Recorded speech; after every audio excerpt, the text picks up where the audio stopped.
So you're thinking about making a bioactive enclosure and you want to make sure you're considering everything. We put this video together to help you consider all the things you need before building your bioactive.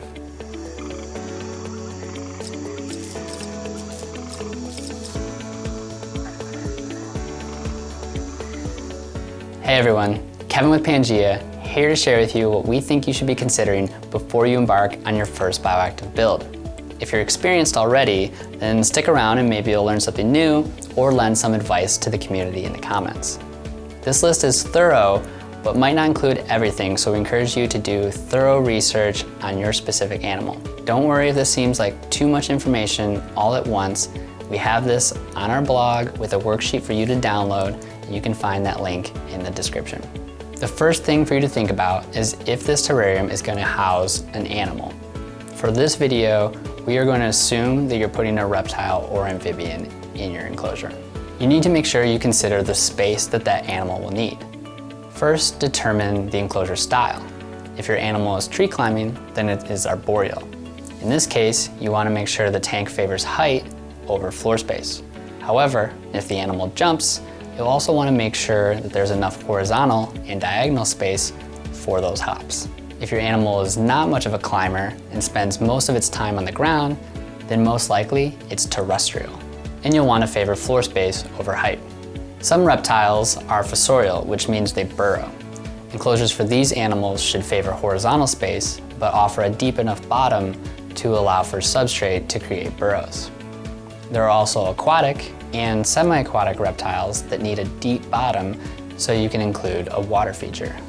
There are many reptiles that fit into more than one of these categories, which means you will have to accommodate each of those requirements if they fit into those categories. Next up is determining the enclosure size. There's no hard and fast rule on what the perfect enclosure size for every animal is. Many animals have online care guides that can help define what size enclosure you need, which is very helpful, but depending on what you're planning to put inside your bioactive, there are some more elements that will determine what size enclosure you'll need. If you're using plants, you want to make sure that you keep in mind that they will grow and take up more room as time goes on. If you want an epic waterfall with multiple cascades, that's less space for your animal. You'll need adequate space for exercise while exploring and foraging, meaning horizontal and vertical space, including depth for fossorial and aquatic animals. Enough space for temperature and humidity gradients, and enough space in each zone for the whole animal to fit inside those microclimates. Once you've got your enclosure figured out, you have to determine if you have the space. Make sure your terrarium placement will also not be in direct sunlight or in front of a vent. Now you'll want to consider the atmosphere your animal is from and determine which lights and humidity elements you'll need. Most reptiles benefit from UVB and should be considered for all reptile enclosures. Although UVB T5s can support some plants, an LED light will be much more effective at sustaining healthy plants if you plan to use them. Heat elements like halogen bulbs and ceramic heat emitters are great for ambient and basking heat, but can speed up the evaporation of humidity, which can be beneficial for arid environments, but sometimes overpowering for humid environments. Enclosure tops have a finite amount of space, making light planning important when using multiple bulbs. Furthermore, if you're adding misting systems, a dripper, or a fogger, you need to account for that space too. While considering the placement of your lights, make sure you're also considering shade. All animals will need an option to escape heat or UVB, so if you spread yours out too much, there will be no escape. We recommend keeping lights close together when possible, ideally positioning lights towards the front for arboreal setups, offering shade in the back, although hopefully your foliage will create shade for you. This method also allows you to limit the humidity escaping your enclosure by covering part of your screen top with something like a Pangea acrylic insert. For more horizontally oriented setups, you can choose one side for light and one side for shade. If your animal requires misting or fogging, we recommend aiming the misting head or fogging hose towards the plants, both for atmosphere and to offer places for water droplets to collect so your reptile or amphibian can drink from them. Now you have to figure out what will go inside your enclosure. Hardscape, which is the solid elements inside your vivarium that create the structure of the habitat, makes a huge difference in the usability and the aesthetics of your enclosure. The nature of the animal that you're putting in your enclosure will help determine which elements to use. Most reptiles and amphibians will benefit from some sort of wood inside their enclosure. For arid and semi-arid setups, many woods will work great, like grapevine or corkbark. For more humid environments, you'll want to choose wood that can tolerate the atmosphere inside your enclosure without rotting, like choosing manzanita over grapevine. You'll want to avoid resinous woods, treated wood, or any wet wood for any enclosure because of the dangers they pose to your animals. Whether you're buying from a pet retailer or harvesting branches locally, make sure you know the species of wood is non-toxic and sanitize the wood using heat to kill off any parasites, bacteria, and other biologicals that could contaminate your pet's habitat. We recommend placing your wood in an oven set to 220 degrees Fahrenheit for about 30 minutes. Many setups, especially arid and aquatic setups, benefit from rocks, both functionally and aesthetically. Using flagstone to create reed stacks is one of the most effective ways for you to use rocks to benefit many reptiles. Wood can also be used to make these reed stacks. And if you want to learn a little bit more about reed stacks, let us know and we can make a video for you.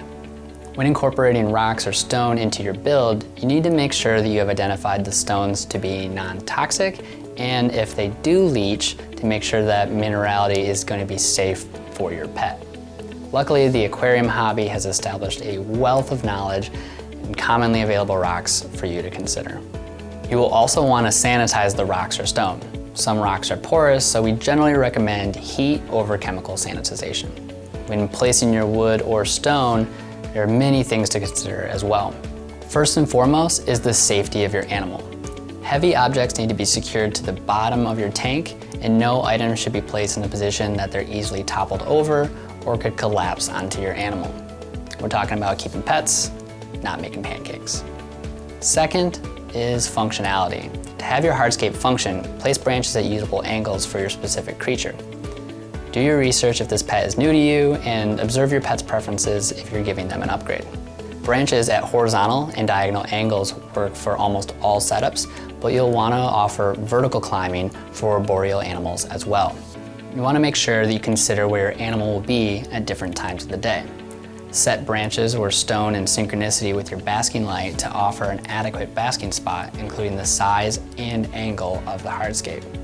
For UVB, keep in mind that the distance from the bulb to the basking zone is what will determine the UV index along with the bulb's output, making this placement crucial for many animals. If you're housing more than one animal, you should include multiple basking spots. You want to make sure you're creating hiding spaces that are both usable, accessible, and safe. These spaces should be large enough to fit your animal, but not so big that a predator could come join them. Best practice would be to offer hiding spaces with both one and multiple ways to get in and out. And always make sure you're not creating an inadvertent hiding space that your pet could get trapped in or crushed. Make sure you place those hiding spaces at different ends of your gradients, and make sure to offer more hiding spaces if you are housing more than one animal.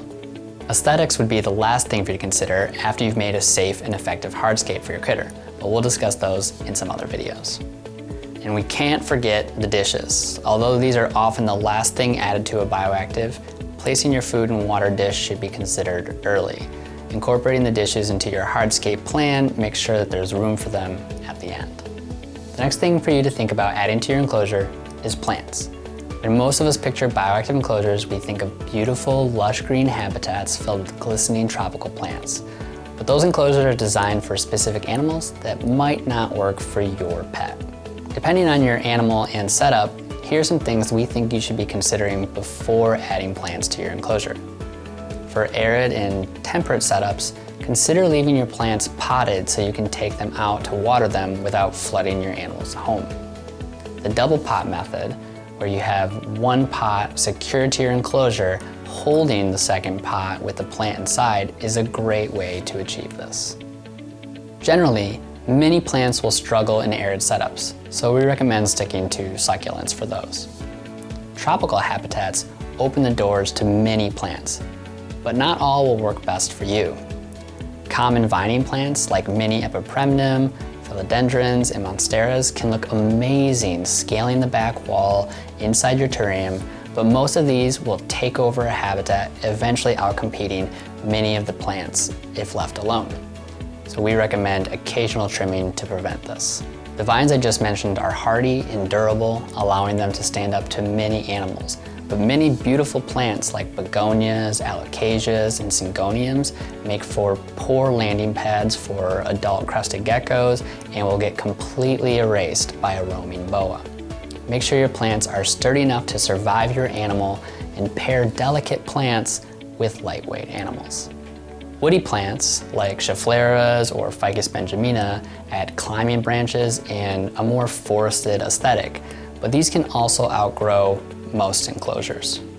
Many common houseplants work well in bioactive enclosures, but the pesticides and fertilizer in their soil can be very harmful.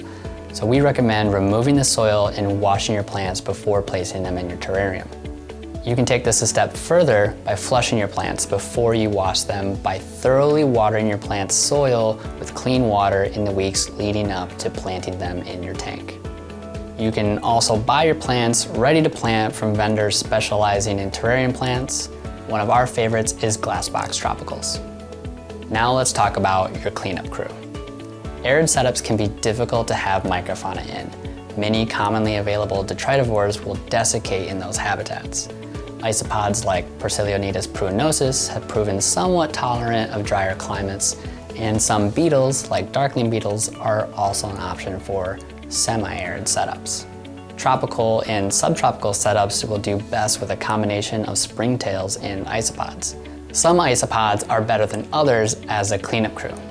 We like Percellio scaber, Persilionidas pruinosus, and Trichorina tomentosa. However, if you plan on breeding, Trichorina tomentosa, also known as dwarf whites, could eat your reptile's eggs, so it might be something you want to avoid. Obviously, these critters are there to help clean up, but in order for them to thrive, you'll need to have an ample amount of leaves and occasional vegetables. So you need to make sure that your design allows for a lot of leaves. Now that you've taken all this into consideration, you'll be ready for your first build. Before you start, head over to our blog, download the worksheet so you can check each category as you plan your build. And let us know in the comments what animal you're building your enclosure for. We would love to know.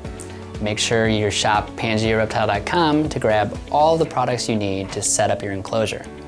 Thanks for watching, everyone. We hope you liked this video. Send us a like if you did, and subscribe if you want to see more content from Pangea Reptile.